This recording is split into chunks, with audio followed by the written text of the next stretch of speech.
Hello ladies and gentlemen, and welcome to a new video. In this video I'm gonna show two critical moments from one of my recent games, and we start with a position from the Sicilian defense where black is under some pressure and the a5 pawn is about to drop here.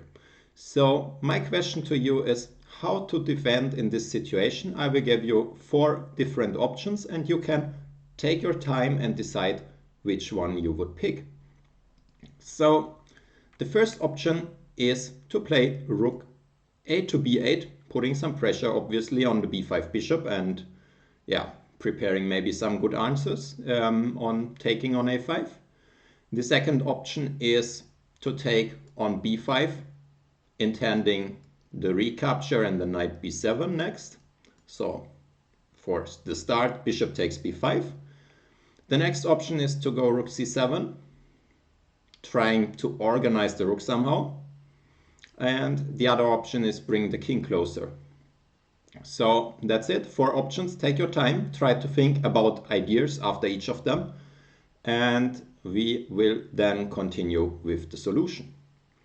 So we will start with a move which I would really like to play in the game, but which unfortunately doesn't work. And the move I wanted to play really is rook a to b8, because it kind of threatens this bishop a third time, and white really, must be accurate, because otherwise I just solve the problem, because I win the pawn on b5. So of course you need to wonder what to do if he takes, because then the bishop on b5 is protected. But here it would be possible to take on c4, because once the king takes, we can take here with a double check and there is no problem at all for black. However, there is another problem, and that's why you should always consider all the captures, which is bishop takes c6, which made me not play this rook a to b8 move.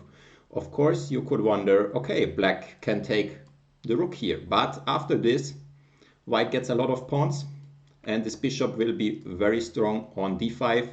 White will finally take this pawn as well. He has 3 pawns for the exchange, and then this pawn will roll down the board, and also both bishops are strong, and the rooks cannot really do anything about the bishop on d5.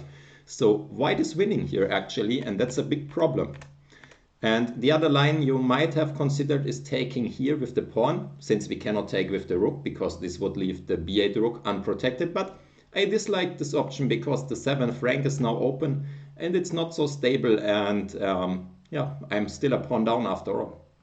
So rook a to b8 is not really recommended. White is a lot better after bishop takes c6. So let's have a look at another continuation, which in the game I just quickly considered but really disliked it, which is take, pawn takes, and knight b7. Why didn't I like this? Because first I'm kind of repairing white's pawn structure. Still, he can improve the bishop, improve the pawns, and put some pressure. And he already has this strong passer on the b file, so I really didn't like it and didn't go for it. And also here, the evaluation, it's much better for white, and black is really struggling. Okay, let's continue with the one solid option, but not the best, which I played in the game, which is king to f7.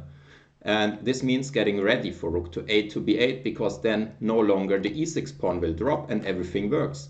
However, okay, white is first and he will take here as he did in the game, and we will see this. White is a bit better, but we are still solid. We keep this bishop on c6 and we never take on b5, not helping white to improve his pawn structure. So this I evaluated as, it's worse, but it's solid, and I'm just waiting here and hoping white cannot really progress. And it's not so easy to make meaningful progress because he cannot move the rook, because otherwise I always take on b5. And what to do? He cannot even play bishop b4, because then I also take on b5. So this is still quite some tough defense, and white needs to show some real tries to break through. However, there was another interesting move which I honestly did not even consider that much in the game, but it's very logical, because Rook c7 is really getting ready for rook to b7, especially after the capture. And this is something where it makes a huge difference if the rook is on b8 or on b7. And on b7 it's much better because there is no bishop to c7 forking my rook and the knight. And here it's just all liquidating, and yeah, white is not having the advantage here, or at least not a big advantage. So the correct answer is rook to c7, but I think also king f7 is quite reasonable. What you should not do is improving white's structure with bishop takes b5 and not falling for this exchange sacrifice, which is extremely strong. So that's it for the first situation I wanted to show you. We will go through the game to the next important moment. I played h5 here, but there is another question, and the question is, cannot we just take and play rook c5, trying to eliminate a pawn which cannot move forward because then the bishop would drop? So that's the question, and yeah, it's up to you to decide. Did I miss this one, or did I judge it correctly? Can I take here and then afterwards play rook c5, trying to just regain the pawn? So take your time and we will continue with the solution. The solution is, indeed, this would have been a mistake. Of course, we would love to play this, but we need to check if it's really working, because otherwise we really help white when he gets this strong passer. And after this, white has a couple of options which are quite good for him. Some of them I saw, some of them I didn't see, and my opponent just suggested after the game. So let's start with what I saw during the game. I thought one try would be to play c4, saying, okay, I give you the c pawn, but I will keep my dangerous b pawn. And here I consider to play knight takes, and it would be great if I can trade the knight for the bishop. For example, something like this. I was calculating, but after takes, I thought it's more or less okay, because I will bring the king over, and once I get the king here, should be very solid, and maybe I even win the b pawn. But things are not so easy, and white has better moves. For example, bishop to e1, and now it's not so easy to organize everything, because I cannot win this pawn.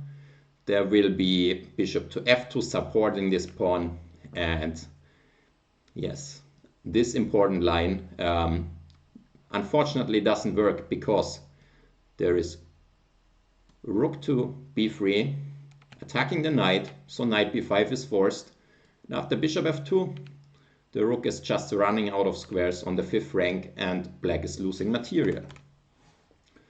There was also another line which is quite dangerous, and I did not see in the game, which was rook b3, and after rook takes b5, bishop to c7. This again forces me, since I cannot really protect the knight, to trade on b3, after which white again has this dangerous pass pawn with the knight b5, bishop a5.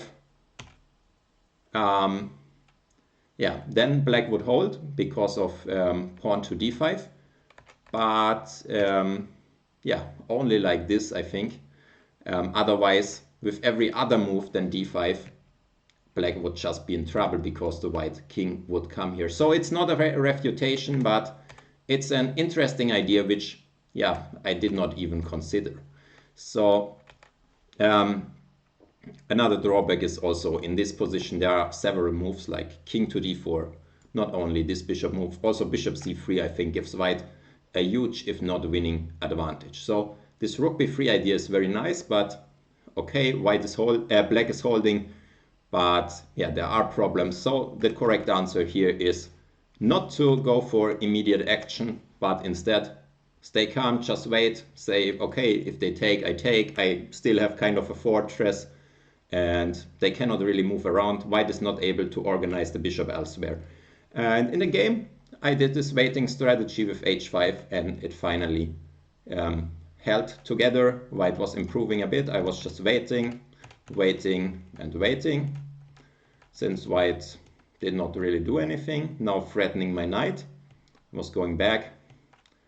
Still waiting, some trades happening.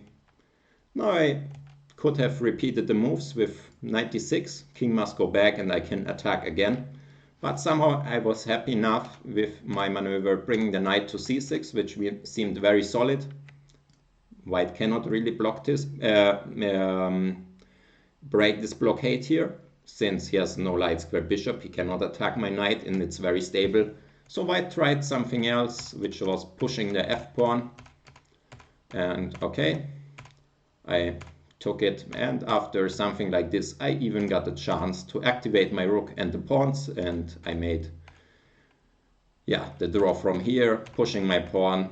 Now I'm also having an asset. Also those pawns, they can just move nowhere, and I decided to activate, and here I decided to liquidate with rook c5. Bishop is hanging.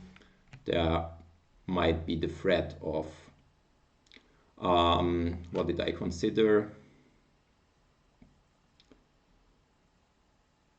If the bishop moves somewhere like here, I can even give up the knight, because in this line here I win the last pawn.